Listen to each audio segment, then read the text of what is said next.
Assalamualaikum pemirsa, jumpa lagi dalam acara podcast Kanal 207 ya. Hari ini kami mengundang seorang narasumber yang beliau berkarir di bidang pemerintahan, tepatnya di Badan Kepegawaian Negara.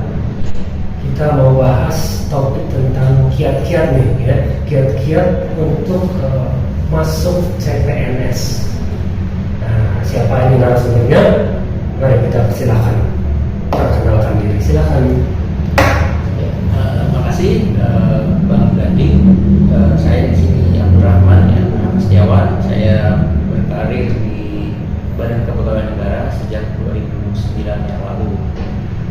Sebenarnya katakanlah kalau disebutkan ya bawahnya adalah kiat atau strategi yang kemudian memastikan ya seseorang menjadi CPNS ataupun lulus tes CPNS itu juga ya kurang tepat ya, karena kan bagaimanapun namanya pelamar itu udah pasti lebih banyak ya, melebihi dari ketersediaan formasi atau jumlah yang dilamar ya, seperti itu jumlah pegawai yang dilamar, posisi yang dilamar.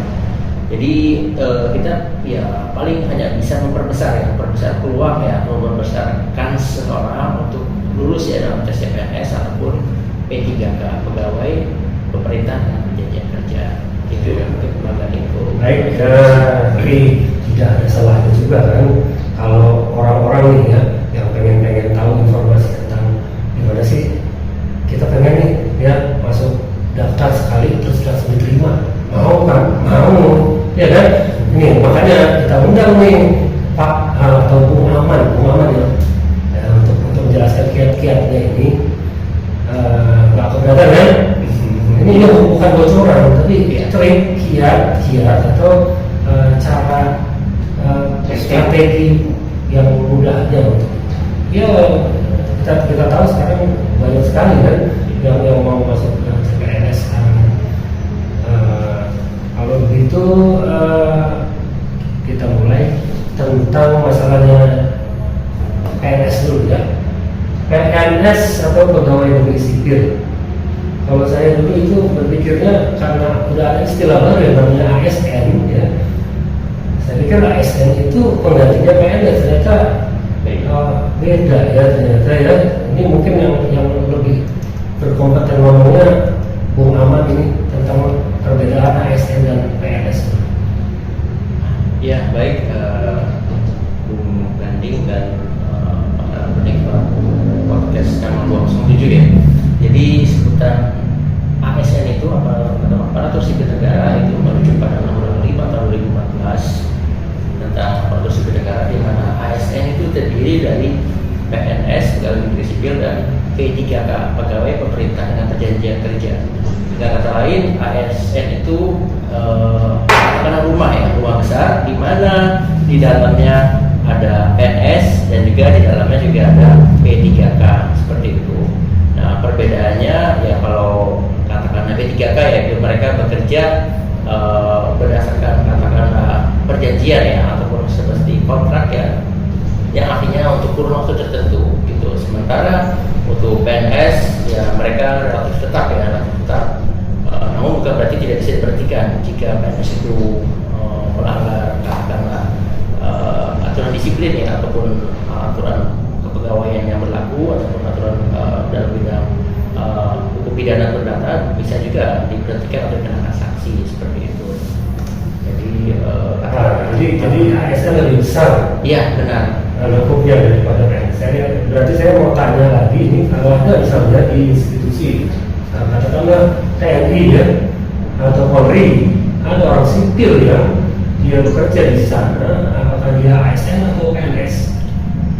Iya, jadi memang ada ya katakanlah sipil yang bekerja di pemerintahan, katakanlah di Kementerian Pertahanan ataupun TNI termasuk Polri, itu juga ada yang memang unsurnya dari PNS dan juga dari P3K seperti itu. Jadi di setiap instansi pada prinsipnya dimungkinkan ya, cuma memang tetap untuk P3K itu juga tetap ada standarnya ya, SOP-nya, artinya peraturan formasi segala macam melalui BKN dan Kemenpan, dan tetap keduanya harus melalui tes yang kemudian sangat diupayakan untuk berlaku secara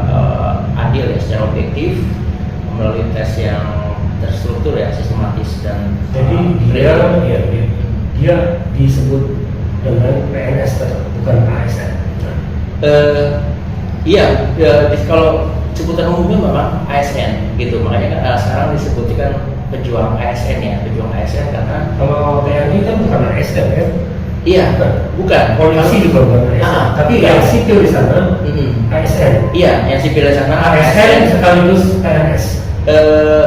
Sebetulnya ya bisa lebih spesifiknya memang katakanlah tidak semua instansi pemerintah ada P3K seperti itu. Ada yang memang PNS ya, tapi PNS ya sering juga disebut sebagai ASN seperti itu. Gitu. Jadi memang Soalnya saya punya teman gitu ya, dia tes CPNS tapi dapetnya di Polda Metro Jaya. Loh, dia kan sipil, jadi dia, kerjanya di polisian, nanti dia PNS kan? PNS kalau memang pada saat ikut tesnya memang tes untuk istilahnya untuk ini ya tenaga PNS gitu. Kalau memang tesnya sebagai P3K ya P3K, jadi memang katakanlah satu rumah ya, cuma beda kamar gitu. Kalau untuk PNS itu memang tesnya katakanlah 2 tahap ya, kompetisi dasar kompetisi bidang. Nah kalau P3K hanya 1 tahap seleksi kompetensi seperti itu. Oke, lanjutnya kalau pegawai KPK itu PNS apa ASN? Kalau KPK sesuai dengan aturan terbaru ya, kemudian ini KPK untuk pegawainya adalah menjadi PNS ya. PNS ya otomatis ya bagian dari ASN. Namun pimpinan KPK itu adalah komisioner ya. Komisioner yang dipilih berdasarkan regulasi yang tersendiri ya, berbeda ya untuk pimpinan KPK. Jadi tapi untuk pegawainya adalah PNS seperti itu. Seperti juga KPU ya, KPU juga pegawainya adalah dari PNS ya, dan mungkin juga sebagian ada yang P3K. Namun untuk pimpinannya ya katakanlah memang berbeda ya, artinya komisioner KPU mereka dipilih ataupun mengikuti prosedur yang berbeda dibandingkan PNS seperti itu. Itu pegawai KPK ya? Iya. Tidak lebih spesifik lagi, pegawai KPK yang selama cingkrang itu ASN, PNS atau tidak dua-duanya? Sebetulnya celana cingkrang itu gimana ya? Artinya jangan celana cingkrang itu bukan PNS, tapi pegawai KPK-nya PNS gitu ya. Celana cingkrang itu bukan PNS gitu. Saya nggak tahu ya, karena saya belum melihat ininya identitasnya apakah PNS atau P3K atau komisioner dari KPK. Jadi sudah lewat ya. Lagi wewenang saya untuk menjawab. Wow, betul. Jadi mau komen dia, mau komen. Baik ASN, PNS sudah bahas tentang masalah ini. Ini data ya kualitatif. Saya minta sama Muhammad tahun 2021 jumlah yang daftar jadi CPNS itu berapa sih jumlahnya? Iya, untuk jumlah keseluruhan ya, artinya P3K dan juga PNS ya itu 4.034.000 lebih. Itu yang kemudian submit ya, artinya mengisi kelengkapan data. Nah kemudian tapi di antara 4.034.000 lebih itu 600.000 ya, 694.000 itu tidak lolos administrasi, artinya TMS ya. Nah kalau tidak lolos administrasi atau tidak memenuhi syarat ini, ya otomatis mereka tidak bisa ikut tes SKD ya, kompetisi dasar, dan otomatis juga nggak bisa lanjut ke kompetisi bidang seperti itu. Dan beberapa katakanlah permasalahan tidak memenuhi syarat administrasi ini, misalnya diantaranya adalah ada jabatan atau formasi ditentukan misalnya IPK 2,75. Nah, YPS ya, yang bersangkutan yang melamar itu IPK-nya 2,74. Nah, ini otomatis ya tidak memenuhi syarat, jadi tidak bisa ikut tes seperti itu. Jadi memang saya 4.300.000. Iya, 4.034.000 itu yang melamar. Yang berapa? 4.034.000 lebih, 4.034.000 lebih yang melamar, yang submit ya. Yang daftar. Yang enggak, kita pendaftarannya itu website ya, secara online ya, di SSASCN ya. Jadi sistem seleksi calon aparatur sipil negara SSCASN seperti itu. Jadi pendaftarannya online, tidak perlu ada mengirimkan surat, ataupun tidak perlu mengisi formulir ataupun istilahnya tertulis itu enggak, tapi melalui online seperti itu. Dan banyak ya tadi ya bayangkan ya bisa sampai demikian itu ya 600.000 lebih ya yang gagal administrasi. Kan disayangkan ya, entah mereka kesalahan pada saat pengisian atau gangguan teknis katakan internet atau apa ya, intinya ya mereka harusnya sejauh-jauh hari sudah mengantisipasi atau menghindari kesalahan-kesalahan itu seperti itu. Kenapa butuhnya kiat-kiat itu ya, betul ya. Tapi kalau dihitung 4 juta, saya juga baca tahun 2021 mahasiswa yang tercatat di Indonesia ada 9 juta.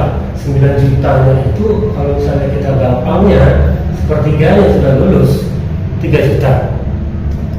Sedangkan yang ikut CPNS 2021 ada 4 juta, hampir semua yang lulus mahasiswa itu tes CPNS. Di luar nanti yang kemarin gagal ya tahun lalu misalnya, sebelumnya mau ikut lagi kan. Jadi animo atau minatnya luar biasa ya masuk CPNS ini. Ya, boleh dibilang demikian. Ya karena kan kalau kita lihat ya memang bahwa ya secara realistis ya bahwa perusahaan swasta ya itu kan ada yang kemudian kolaps ya kaitan dengan corona seperti itu. Kemudian ya katakan lulusan sebetulnya untuk PNS itu atau CPNS itu juga ada yang menerima dari SMA ya, meskipun mungkin tidak semua instansi pemerintah ya, tidak semua instansi pemerintah yang menerima. Dan juga tadi juga artinya yang D3 ataupun S1, S2 bahkan S3 juga terbuka juga untuk menjadi CPNS seperti itu.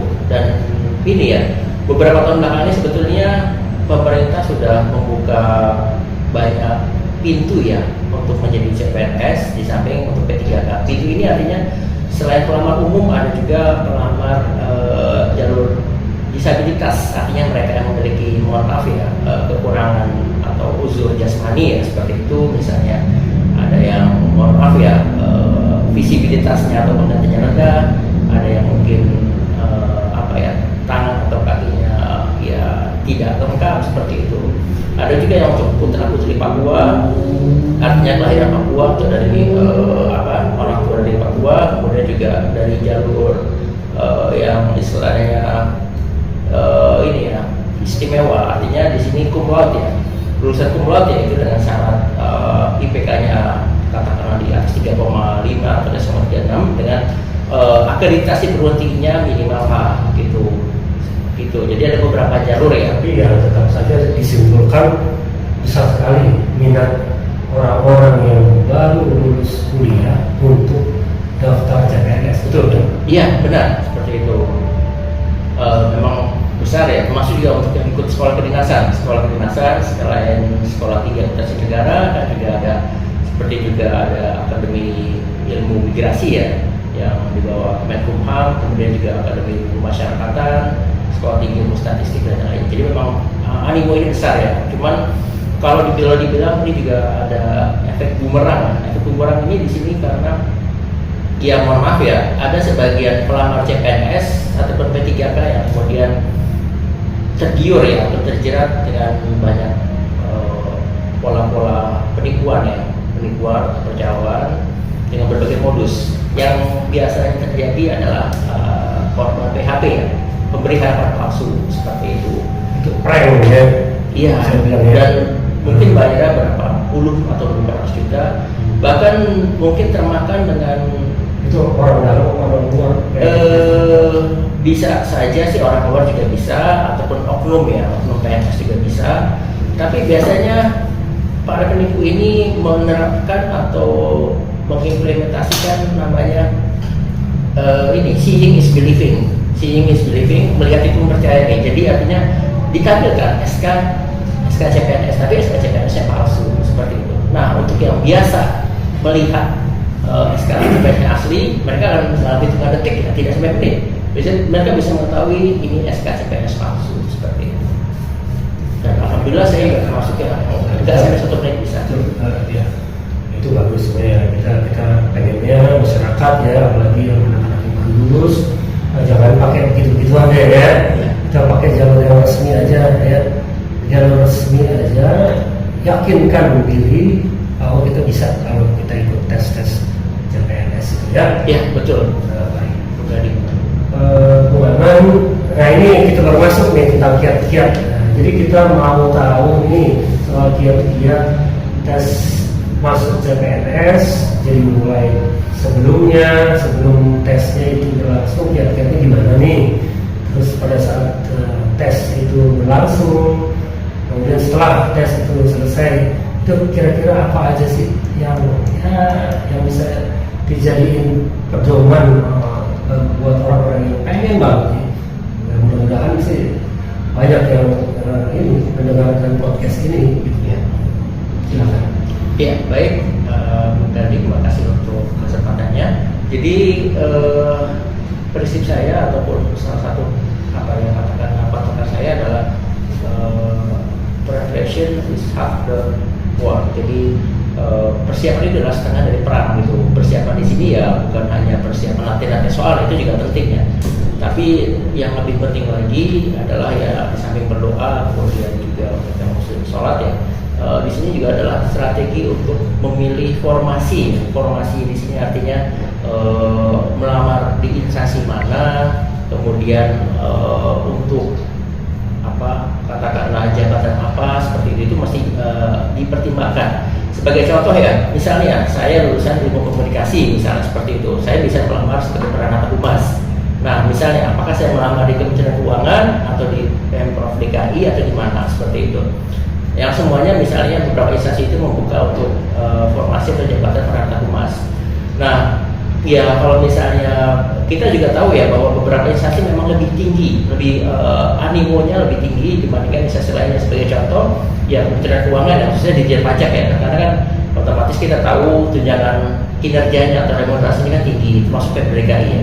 Ya otomatis peminat juga banyak ya, seperti ada gium, ada gula, ada semut. Nah di sana gulanya banyak, semutnya juga banyak seperti itu. Nah kalau misalnya jadi kalau misalnya saya termasuk orang yang mediocre ya, orang yang biasa-biasa aja atau ya LE, lulus alhamdulillah misalnya seperti itu, ya otomatis ya jangan milih itulah Pemda DKI misalnya, karena saya mungkin maksudnya ini berat IPK-nya rendah maksudnya gitu.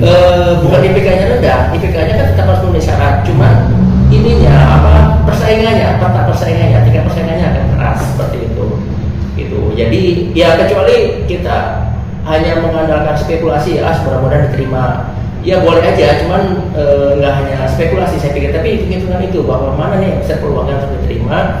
Ya artinya apa ya, nggak hanya berharap keberuntungan atau luck semata, tapi juga persiapan tadi, termasuk memilih mana sih ya kira-kira instansi yang besar peluangnya. Ada karena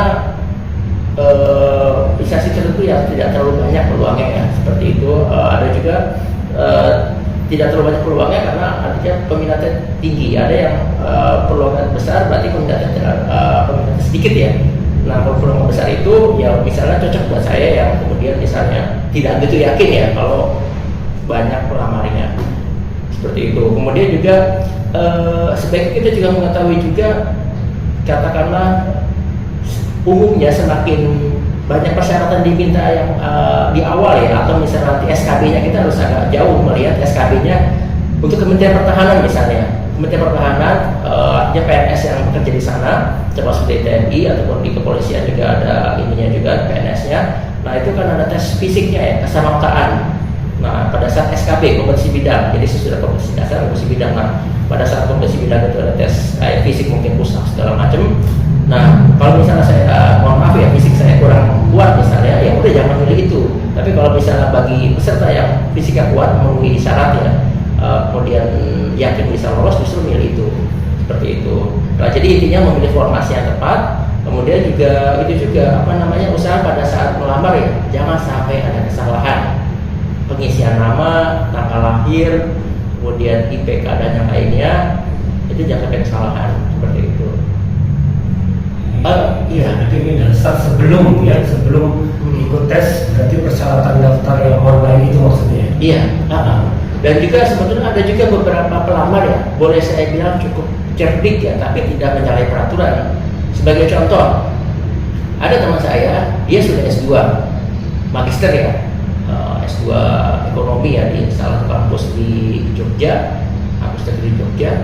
Tapi karena beliau pernah kuliah D3 elektro ya atau D3 listrik itu, kemudian dia menggunakan ijazah D3-nya itu tidak menyalahi peraturan seperti itu. Boleh aja ya. Mungkin dengan pertimbangan tapi diterima cuma jabatannya rendah. betul jabatannya atau gajinya tunjangannya ya rendah, tapi itu ya katakanlah strategi yang ada, boleh aja. Termasuk misalnya ada lulusan S1 menggunakan ijazah SMA sekalipun ya, itu boleh gitu, nggak menyalahi peraturan, itu bisa digunakan sebagai cara ya. Tapi ya dengan misalnya pun diterima ya dengan gaji standar ataupun tunjangannya seperti itu gitu, tidak menyalahi peraturan ya, boleh sebut itu ya cara itulah, cara apa ya, cara sampingan ya, meskipun tidak selalu dianjurkan gitu. Jadi itu sebelum pada saat tesnya kira-kira apa itu? Pada saat tesnya sebetulnya ini ya, yang pasti pada saat tesnya itu kan hari H ya. Nah sebelum hari H itu ya otomatis peserta sangat amat dianjurkan mengetahui tempat tesnya. Sepertinya hal yang remeh ya, tapi itu kenyataannya perlu mengetahui tempat tesnya. Kalau perlu ruangannya ya, minimal inilah di jalan apa, kita tahu rutenya, terus kemudian kira-kira jam macetnya jam berapa, atau perkiraan estimasi perjalanan berapa lama, itu masih diketahui sebelum berangkat. Pada hari H juga yang pasti jangan kesiangan ya, datang juga tepat waktu. Misalnya tesnya jam 8 ya, minimal 1,5 jam ya, atau 2 jam sebelumnya tiba di tempat. Biasanya orang tuh 1 hari sebelum bagusnya ya. Iya, mengetahui. Ya, dia lihat lapangan dulu kan. Benar. Kalau udah tahu lokasinya kita ntar naik ini gitu. Iya, benar. Apa perlu nginep di depan kantornya gitu ya. Di samping juga ini ya, mesti diantisipasi atau dicegah keterlambatan, karena panitia tidak menjamin ya, atau tidak memberikan dispensasi karena keterlambatan kereta atau apa. Jadi kalau perlu nginep ya nginep di mana lah, artinya dekat-dekat lokasi seperti itu. Kemudian pada saat mengerjakan tes ya sebetulnya ada strategi umum ya, saya sebutnya, atau kiat umum atau tips umum ya, mengerjakan soal-soal yang lebih mudah misalnya, yang mudah, kemudian baru yang agak sedang, dan juga yang lebih sulit misalnya. Tapi ingat bahwa namanya soal itu lebih banyak, hampir selalu lebih banyak ya. Untuk tahun 2021 itu jumlah soalnya 110 ya, sementara waktunya kurang dari itu, kalau tidak salah 90 menit atau 100 menit ya, artinya lebih banyak soalnya. Nah tapi juga harus diingat bahwa pada saat seorang peserta itu mengerjakan soal ya dengan sebaik-baiknya, dia harus melampaui ya passing grade. Passing grade ini nilai minimal ya. Jadi passing grade itu ditentukan oleh Kemenpan, Kementerian Perdayagunaan Aparatur Negara. Itu pada saat sebelum pelaksanaan tes ditentukan passing grade-nya untuk wawasan kebangsaan berapa, itu jenis umum berapa, kemudian skala kematangan ya, atau skala kematangan pribadi atau skala sikap itu berapa, seperti itu. Nah itu kalau bisa melampaui, karena passing grade itu ya biasanya saya sebutnya itu ya nilai aman yang minimal ya, atau nilai aman semu seperti itu. Jadi batas kalau orang jualan namanya itu harga eceran yang terendah gitu. Iya benar. Kalau bisa melebihi itu. Ya. Itu kalau soal-soalnya ya, pada saat tesnya sendiri biasanya ada masalah nggak orang-orang itu? Tadi berkaitan dengan strategi ya, pada saat mengerjakan tes atau soal SKD ya, itu di samping strategi tadi kita mengerjakan soal-soal lebih mudah, strategi lainnya adalah katakanlah ini ya, kalau dibilang strategi pada saat menebak ya, atau menerka soal-soal yang kita belum isi. Nah ini untuk strategi ini ibaratnya last minute aja ya, last minute kalau memang ada beberapa soal ya, memang kita kemudian bingung ya isinya ya, ada sih, tapi sebentar ini bukan aturan baku ya, bukan aturan baku. Misalnya ada 3 nomor ya, 3 nomor yang kita belum isi misalnya seperti itu. Nah ini kita bisa menggunakan strategi ini pada saat last minute ya, artinya beberapa menit terakhir lah, mungkin 2-3 menit terakhir. Misalnya kita kalau mau milih menebak atau menerka ini gimana caranya? Nah, pengalaman saya pribadi, saya pernah ikut suatu katakanlah bimbingan tes potensi akademik ya TPA.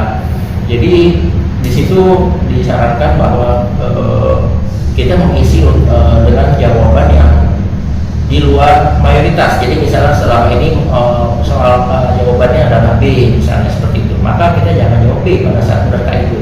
Kita pilih C atau D. Tapi kalau C semua ya, sekalian C semua atau 3 nomor itu, karena memperbesar peluang gitu dibandingkan kita jawab C, D, A. Nah itu lebih besar peluang C semua seperti itu. Itu strategi menembak ya, tapi hanya untuk kalau kita benar-benar buntu ya, benar-benar buntu. Terus strategi lainnya yang sifatnya khusus mungkin masing-masing peserta itu memiliki ya. Sebagai contoh, pada saat mengerjakan wawasan kebangsaan itu bagaimana?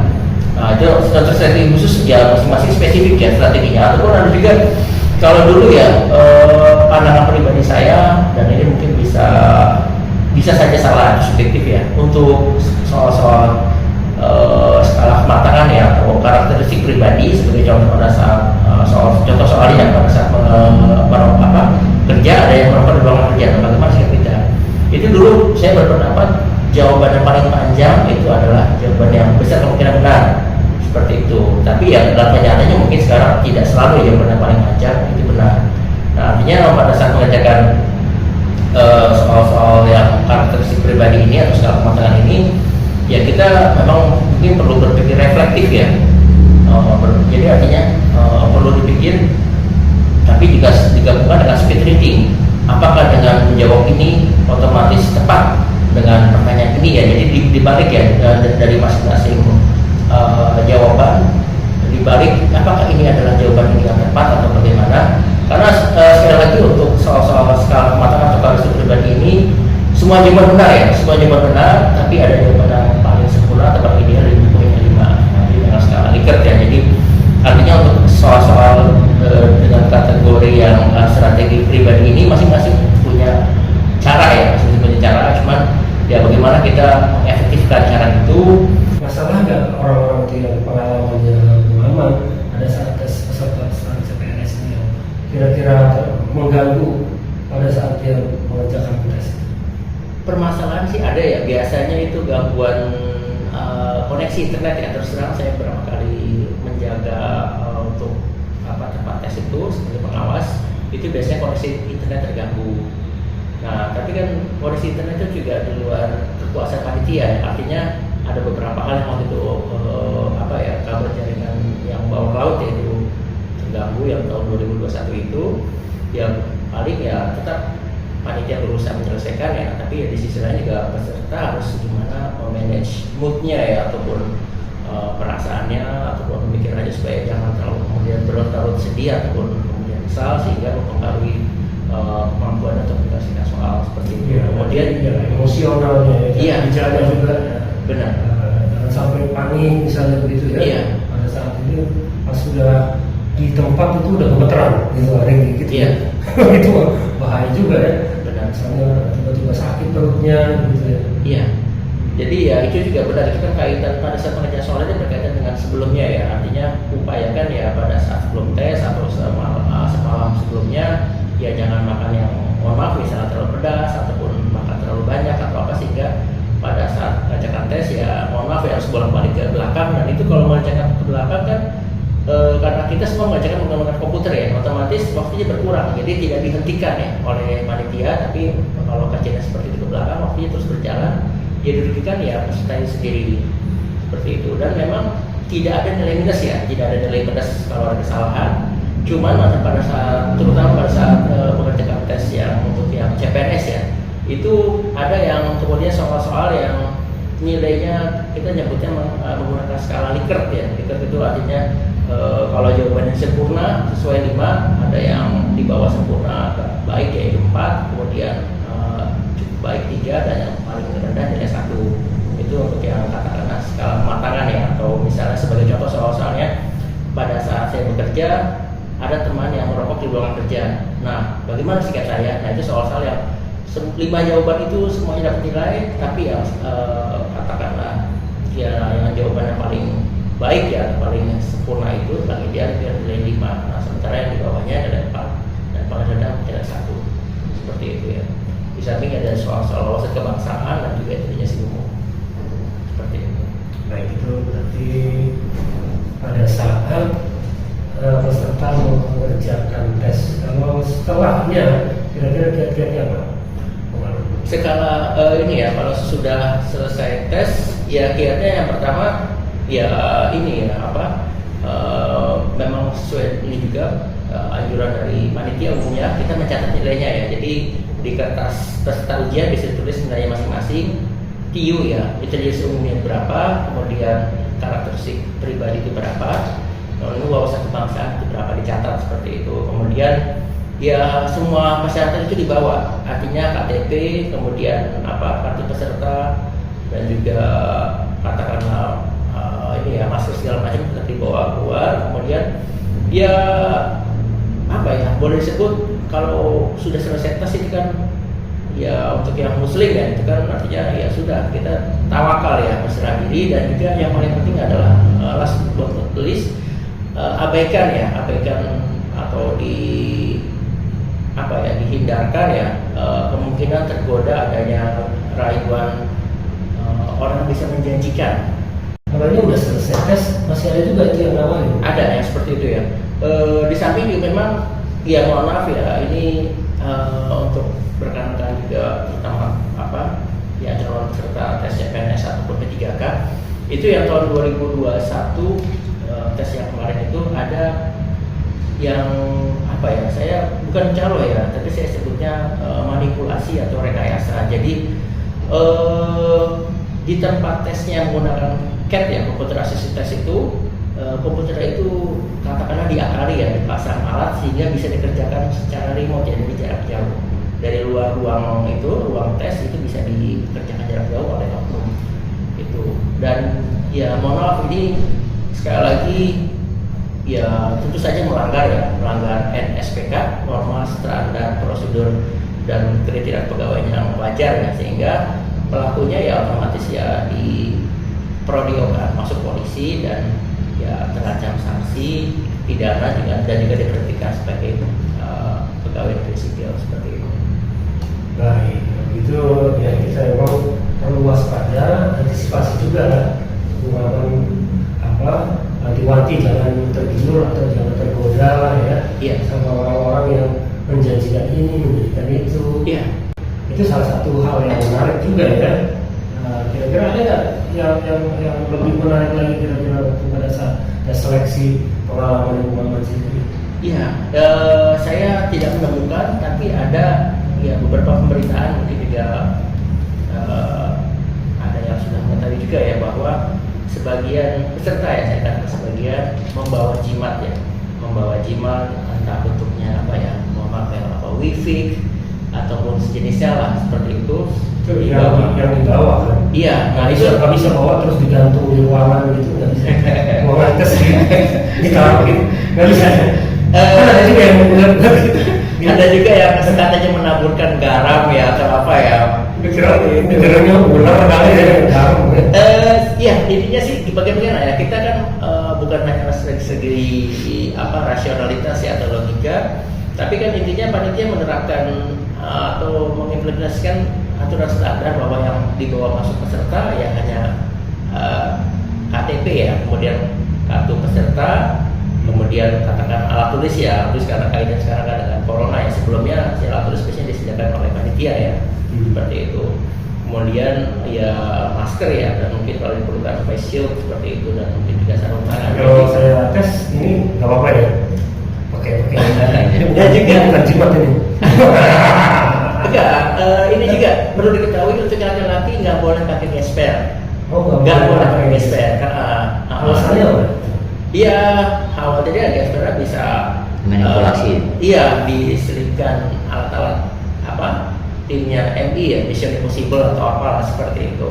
Jadi artinya yang laki-laki tidak menggunakan gesper seperti itu. Jadi kemudian beberapa petugas atau pegawai yang mengawal tes CPNS itu juga menggunakan metal detektor seperti itu. Ada juga yang kemudian mohon maaf ya, meraba cek body ya, cek body tapi Ini yang sejenis loh. Kalau misalnya perempuan yang meraba ya perempuan, kalau yang laki-laki yang meraba laki-laki. Jadi tidak ada silah ya. Kalau begitu pesannya Bung Aman buat orang-orang yang mau tes CPNS, banyak yang mudah-mudahan ya, semoga banyak yang nonton acara ini yang pengen tahu kiat-kiatnya apa. Ada pesan buat mereka dari Bung Aman. Iya, kita bisa mengambil apa ya, katakanlah ibrah ya, atau pelajaran dari putrinya Pak Jokowi ya. Pak Jokowi pada saat itu sudah jadi presiden, anaknya yang perempuan yang pertama yaitu ikut tes tapi tidak lulus. Nah, padahal anaknya presiden loh, seperti itu. Jadi artinya apa? Ya sekali lagi abaikanlah segala macam bentuk kemungkinan kecurangan ya.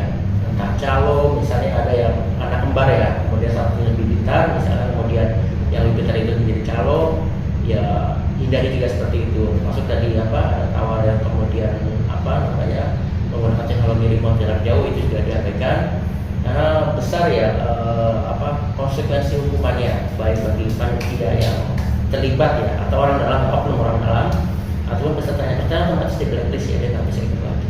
Dan juga ya namanya kan tercemar ya kalau misalnya diketahui hal itu. Kemudian ya intinya ya persiapan diri aja ya.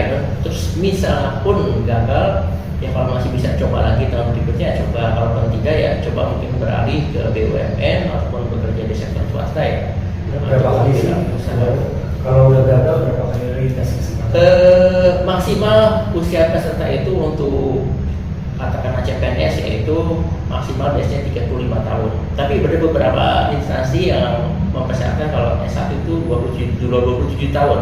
Nah sementara untuk P3K itu bisa 50 tahun lebih ya, 55 bahkan sebetulnya bisa 55 atau 56 ya, karena kan tergantung formasi yang dilamar gitu. Kalau misalnya guru ya, guru kan dengan pensiunnya di sini 60 tahun ya, pensiun 60 tahun, maka seorang guru yang guru P3K ya, dari jalur P3K umur 56 pun ya, ataupun 55 masih bisa daftar. Cuman ya mungkin masa kerjanya hanya maksimal 3 atau 4 tahun lah, seperti itu.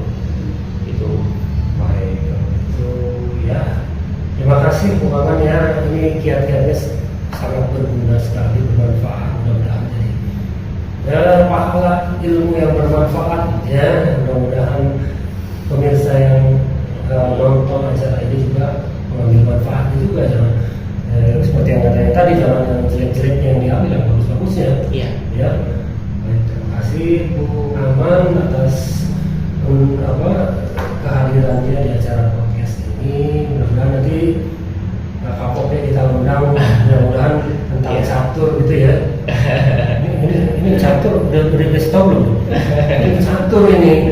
Master catur juga Pak Aman ini. Enggak, saya masih belajar kalau catur. Saya masih belajar.